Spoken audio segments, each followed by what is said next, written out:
Hey, it's Domain Dave from CheapWineFinder.com. Another wine. This one's from Chile. Coastal Chile. Most of the vineyards there on the coast. They're in the foothills of the different coastal mountains. The Andes are to the east. Let me grab the bottle. This one is called the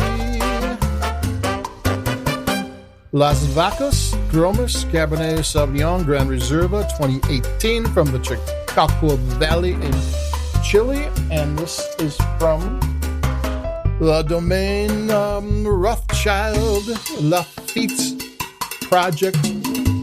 They've been there since 1988 in the Colchagua Valley. They have a huge estate there with many vineyards, but up in the mountains. And well, the music got kind of exciting there. Taking a sip while I was playing. The tasting notes are on CheapWineFinder.com. So if you want to get into detail with this, Bob, I'm going to talk about why Chile. Because Bordeaux's famous for Cabernet Sauvignon, Merlot, Cabernet Franc, all those wines, but their vineyards have been a horror story. There's been phylloxera, there have been pests, there's been wars. They've almost lost entire vintages. It's been a struggle. You hear about, you hear this thing, is that a good vintage? And, most places, is it a good year or not, isn't that big a deal. It is in Bordeaux because for a longest time, and it's kind of changed a little nowadays, there were bad years. Chile, which is on the Pacific Ocean side, if you don't have a map in front of you, on the eastern side of the coastal mountains, have ideal places for vineyards. And they have had a history of making wine in Chile going back to the 1800s.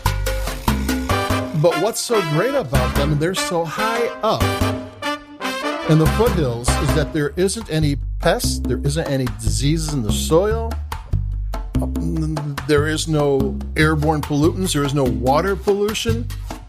They have this kind of pristine growing region, plus they're so high up, while it doesn't really get hot. The average temperatures are 70s and 80s in the summertime.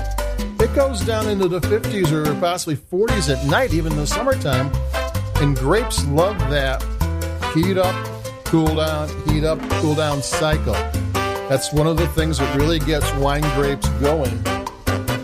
And Chile, as opposed to the vineyards of Bordeaux, has almost none of the problems that have inflicted Bordeaux over the years. So I would imagine French winemakers are going, wow.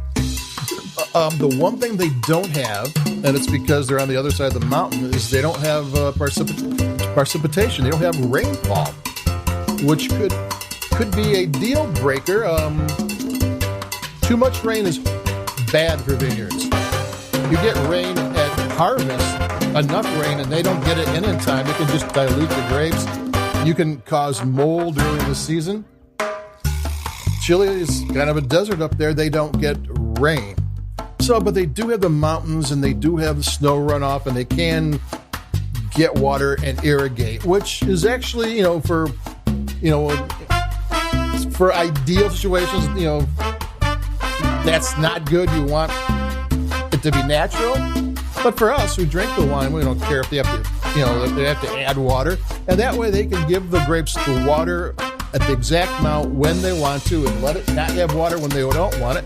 Because grapes that struggle are the good grapes. You got to remember that you get prime land, and that's not good for grapes. You can grow wheat and corn and everything else there, but not grapes.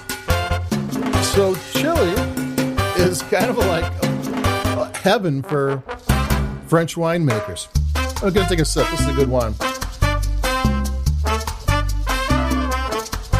Especially if you bought up land back in the 80s when it was cheaper and the cost there a little less, so a lot of these are older vineyards and places they had to put a lot of time and effort into rehabilitating it. But that's that. So this is a wine that's around $20. I've been doing a bunch of $5 wines lately, and I decided it's probably time to go a little upscale. And for Cabernet Sauvignon, it's never a bad thing to go upscale. So this is, Baron Rothschild, Lafite. They know what they're doing in Bordeaux, and they're one of the legends of Bordeaux. They know their way around the Cabernet Sauvignon grape. There's 10% Syrah, which isn't a Bordeaux grape, but probably grows well there, and some Cabernet. And this gets 92 points from the leading wine critic. You should find under $20. And that's why Chile. Chile is kind of a freak of nature when it comes to growing grapes. So that's it for me, Domain Dave, cheapwinefinder.com. Stay safe, stay cool, and I'll be talking to everybody in a day or two or a little more, but bye-bye.